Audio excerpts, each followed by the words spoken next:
The big game changer is that 5G will use much higher frequency bands than previously thought viable for mobile broadband and other applications. Such millimeter wave signals have physical properties that are both a limitation and a strength. They tend to travel best in narrow and straight lines, and they do not go through physical objects as well. But brilliant engineers have developed new antennas that can aim and amplify signals. Now, to make this work, the 5G build-out is going to be very infrastructure intensive, requiring massive deployment of small cells. I'm confident that the actions will lead to a cornucopia of unanticipated, innovative uses and will generate tens of billions of dollars in economic activity. And that's damn important, because it means that U.S. companies will be the first out of the gate. And that is why 5G is a national priority.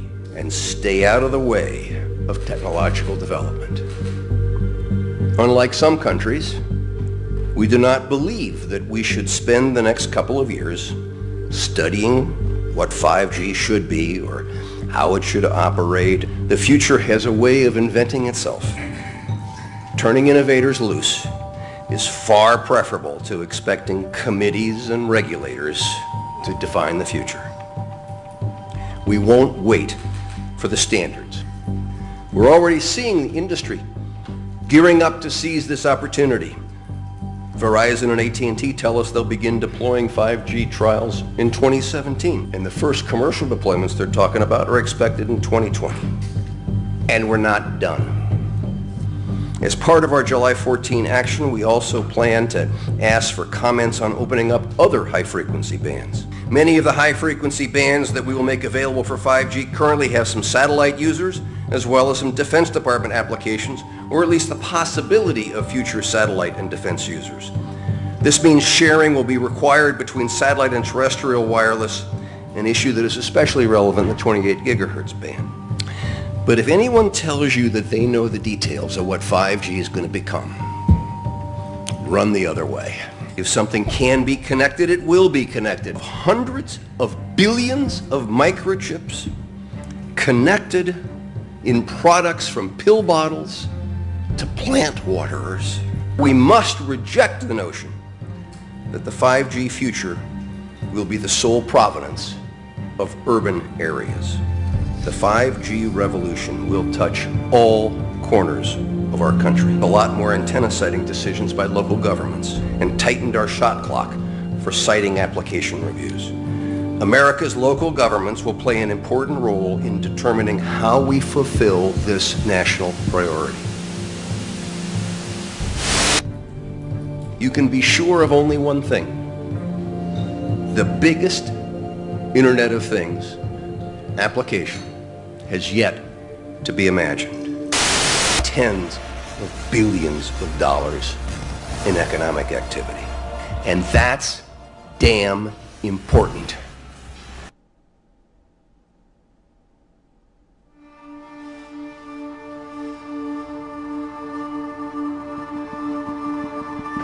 Ask a question. We'll start with you. Good morning, Mr. Chairman. Sir. Needn't egg me on this one. Moments ago, I was attempting to talk to some people who came to attend the meeting and have concerns about radiation and 5G.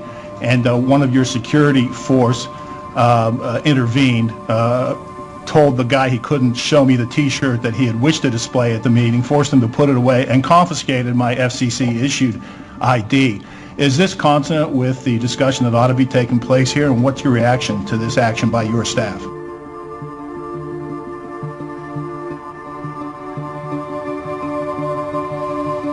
I've just heard about it for the first time, Todd. I mean, obviously this is an open meeting, and I'm sure that if your credentials have been mistakenly taken, you will get them back. But there's a responsibility for everybody who comes here to behave responsibly.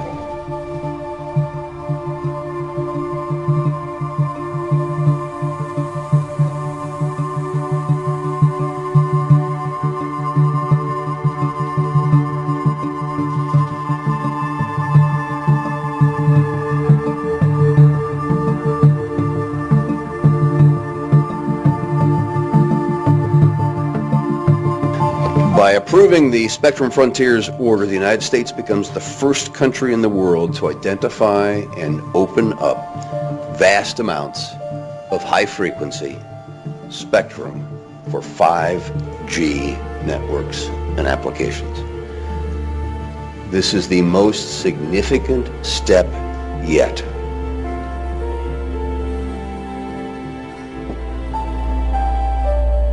And our BDS proceeding is dealing with that issue.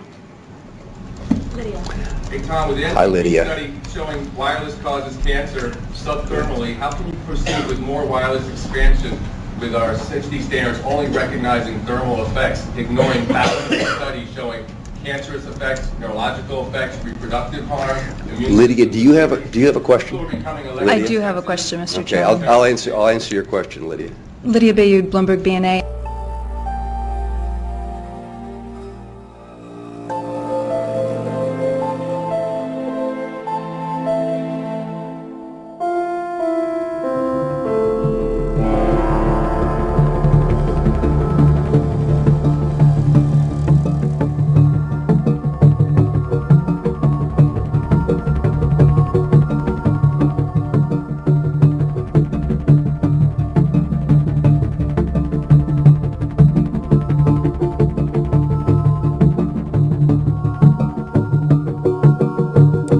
Okay, I will link below to this very important interview that is posted on Take Back Your Powers channel.